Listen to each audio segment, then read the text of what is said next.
practical for atmospheric flight, which is kind of what we originally wanted. Like if you have something as big as the Bengal, you can't come into the atmosphere.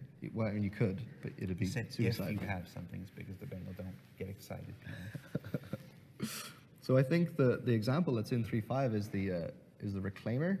That's the salvage ship, right? If you come into the atmosphere in the Reclaimer, it really slowly like drifts down, and you will like pump up as much as you can. It'll just keep drifting down. It just won't be able to. Don't bring it into the atmosphere, I guess, is the tip. You won't be able to get out. Okay, now are you saying that if you land a Reclaim, there's no way to get back up to space? Yes. All right. I guess that's why we have a tug ship. Don't take the Reclaimer down planet side. Yeah, is that intentional, or is that just where That's intentional. Okay.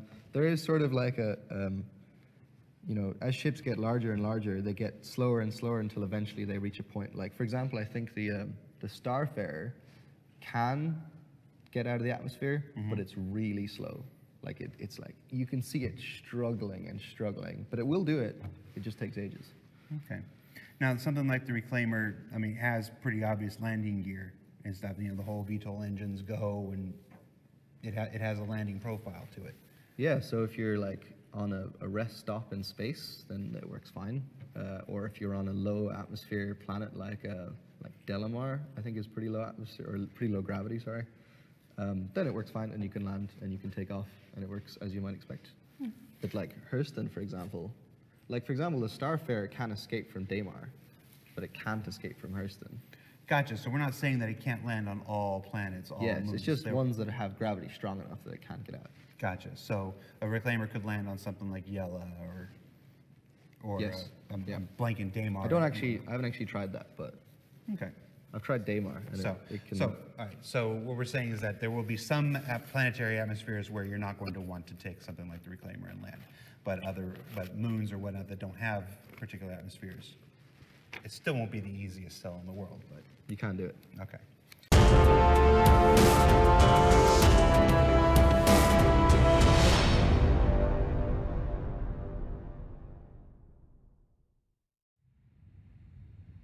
Ladies and gentlemen, this was almost a very different video. And for those of you who enjoy my more saltier videos, thankfully CIG rescued it at the last second. Somewhat. So here we go. Here's a response on the forums. Hey, so I want to apologize for the mistake I made during the stream. He's referring to what he said on RTV. The accelerations of the Reclaimer are not enough to lift off when the thrusters are not rotated downwards. We just tested it, and if you rotate them downwards, you are able to lift off. My bad. Presumably, he's talking about 3.5, because yeah, this was almost a completely different video. And so those who like my salt-filled videos, you almost got your wish. You almost did, but I am going to squeeze a little bit of sodium into this. I am. And that has to do with this whole premise that big ships can't land on planets, or at least take off from those planets under their own power. I'm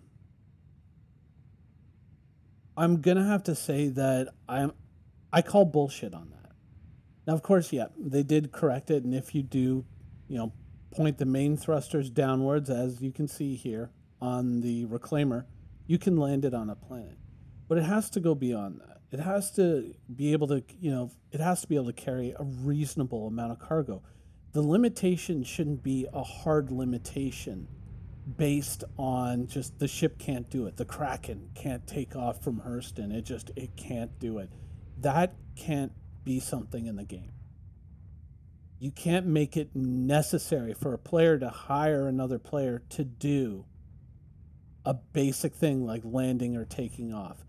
Now, they can hire another player to make that more convenient, like getting up into space faster or making it more convenient to land at a landing pad.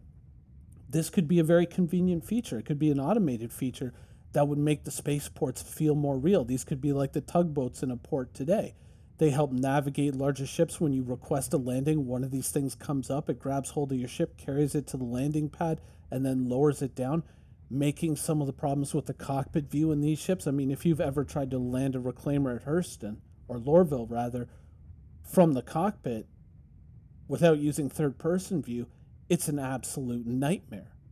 It is an absolute nightmare. So to have something like that in the game, I'm fully in favor of it. 100% in favor of that.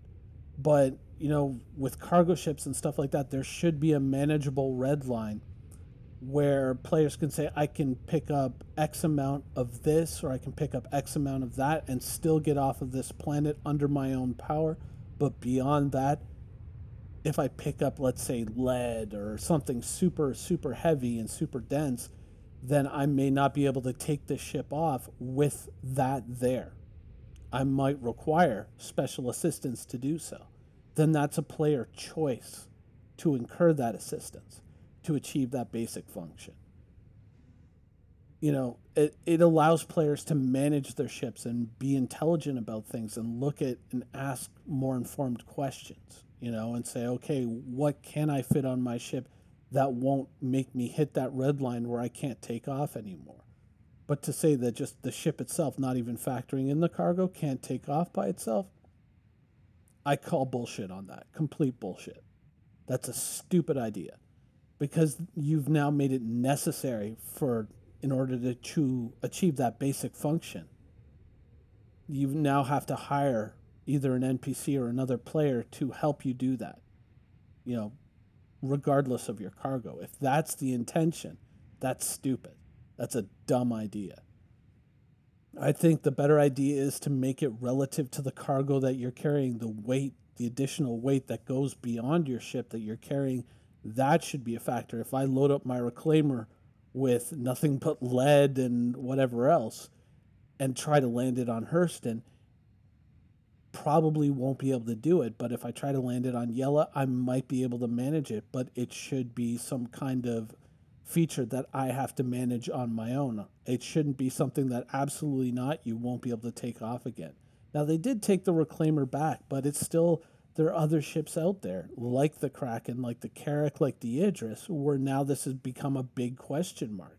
And the problem is that never before were we told that this is the hard limitation, that you just can't do it without help from other players. Sure, it makes a great selling point for a ship, like the Tug, like the SRV, but it goes at the expense of ships that you've already sold without explaining that this would become the reality. And so I think it's probably a good idea to take this idea and shelf it and come back to it when you can actively manage cargoes and you have readouts that can give you the weight, and you can look at it and make some kind of dynamic scale that changes depending on the environment, that says, yeah, you can take off with a full load of iron in your Caterpillar on Yela, but you won't be able to land a full load of iron on Hurston reliably or safely. There's going to be like maybe an orange line and then a red line where it's just like, no, it's just going to fall like a rock. But maybe if you upgrade your ship with these certain engines or these special thrusters, then you might be able to influence those lines a little bit. But if you load it up with, let's say, aluminum or something much lighter, then you can manage it. And so players can make choices, right? That's good gameplay. I think that's intelligent game design. But to just say, nope, can't do it. Sorry, that ship you bought can't take off on its own, that's a dumb idea. Now, at the beginning of that interview segment, CIG was saying we're 100% willing to make adjustments. We're 100% willing to take suggestions from the community. At least that's what I understood. So please take this suggestion. Make it variable depending on the cargo loaded on the ship, and don't just make it a hard limit. This ship can't take off from these certain environments. It can take off with difficulty. Bigger ships are going to be more difficult than smaller ships, so on and so forth. Totally expected, totally acceptable. Tugs can make it more convenient, make it more quicker. Great, fantastic. But make it dependent on what is loaded on the ship and not the ship itself. I think that that's a reasonable approach, and I think that that's a smart approach to this problem. And in future, if you guys ever want to run an idea by someone and just kind of gauge what the community reaction is going to be, and not just the, oh, we love everything you do, but gauge what the possible negative reactions could be and what some of the problems you may not have anticipated might be with that, I'm always here, and I may even sign an NDA. I'm always available to consult. My fee, I don't know, maybe a crack. I don't know. Keep that in mind. So with that, hopefully I've slightly diffused the situation and given you guys a road forward. Everybody else, I hope you enjoyed the show, and thanks for watching.